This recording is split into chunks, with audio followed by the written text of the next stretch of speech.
So, I grew up in church. My dad was a pastor for the first 13 years of my life. And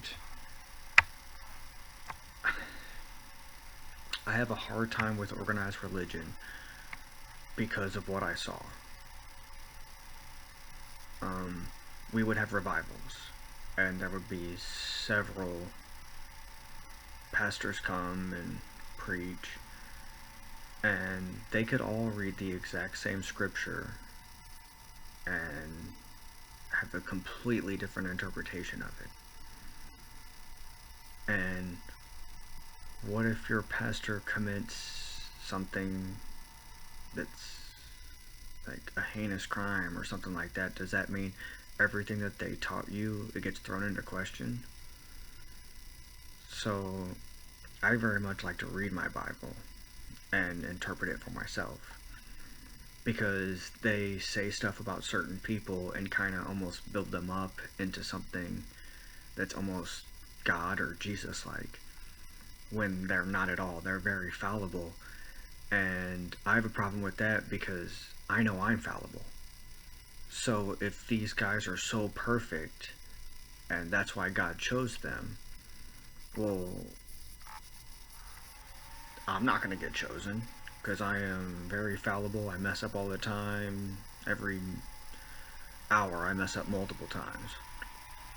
So if you don't preach everything about that person, then it makes them look almost more than godlike or godlike. And so I like to read my Bible, like I said. So, like the story of Job, that he never lost faith or anything like that, that is absolutely untrue. He loses faith. He doesn't like curse at God or stuff like that, but he absolutely loses faith. He prays that he was a stillborn, that he was never born, that he was never alive. That's losing faith, in my opinion. So to say he never lost faith is a lie. He did lose faith.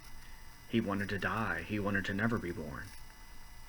So to like he never lost faith or anything, he did. And if you preach that, then that shows that someone else could lose faith but still be of service. And another one, King David. My whole life I have heard how great he is, how just so amazing.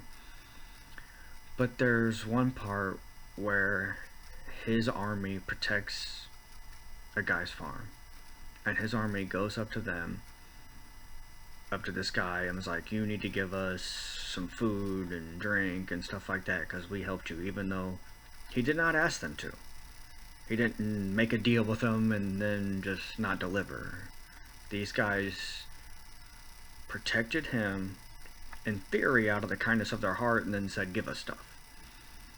So his men go back to King David, and they say he's not going to give us stuff, and he's ungrateful or whatever.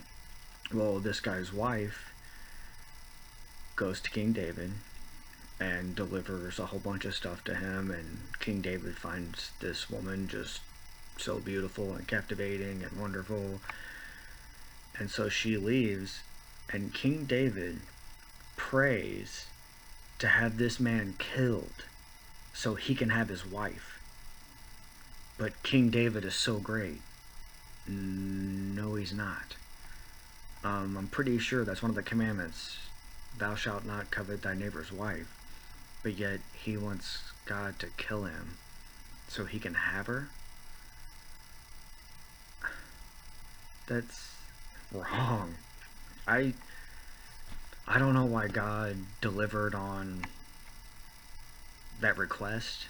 Like, because obviously God knows what's in his heart, because King David was talking like it was disrespect and how dare he, and again, more ego. How dare he treat me like that and do that to me, and even though he never asked to be saved or protected or anything. But he better pay up when we do. Like, that sounds like comic book movies and stuff like that. Like, that doesn't sound like this great leader in the Bible. But if you listen to certain preachers, He's basically perfect. And I don't like when preachers preach about men and almost put them in God and Jesus' realm when you should really be preaching the truth so we all know that there's a chance for us too, that God can work through us. And so this is not, I guess it's a little about ego, but there was a commercial this morning and it said 100% of girls can be a leader. And I was like, no, they can't. Just like 100% of men, boys, cannot be leaders. Like, that's the problem with our society. Everybody, for some reason, wants to lead or say they're a leader. But there's a difference between being a boss and being a leader. Being a leader is much more difficult, much more demanding. You have to leave your ego out of it. But being a boss, you just tell people what to do. If they mess up, you throw under the bus. If they do well, you take credit. Like, I've been around a lot of bosses. That's what most of them do. But if you're a leader, if somebody messes up, you take the heat. You take whatever your boss gives and you move on, and then you go tell that person how to be better or do better or train them better or whatever. But a leader does not throw them under the bus because they are in charge. But a boss just, they care about looking good and ego, where a leader puts that aside and does what's best for the people that they're leading. And I've always felt like leading by example was the most effective, and you can't always do that. You have to delegate, but when you lead by example, people, it's harder for them not to follow you because you're in front leading. When you're telling them go over there and you're hanging out in your chair or wherever it is, like, it's easier for them to like whatever and then kind of get off track. But if they're following you, it's much harder for them to veer. So when I was 22, I got my first job, my first real job. Like, I've had summer jobs and stuff like that, but I got my first real job, and we were moving furniture, and like almost everyone was sitting around not doing anything because the boss left. Well, in that moment, so it's been 17 years since that day, I made a promise to myself that I refuse to let others dictate who and what I am. I am not a lazy person, and I'm not going to allow them to make me lazy by sitting around with them, so I kept working. I didn't care, and they're like, Kevin, why don't you sit down? This is not break time. I was like, I'm not saying you need to go kill yourself, but slow and steady wins the race. I've heard that a lot. So I kept working, and then, that was weird. They all ended up getting up and starting to work. And that was a lesson to me about the leading by example. I was not the leader. It was probably my first week or two at this job. I didn't know these people, they didn't know me, but they followed me because I was unwilling to conform. So, be your own person. If you're a hard worker, don't let others bring you down. Like, I've heard this, do your best and forget the rest. It's from P90X. It's a good way to live.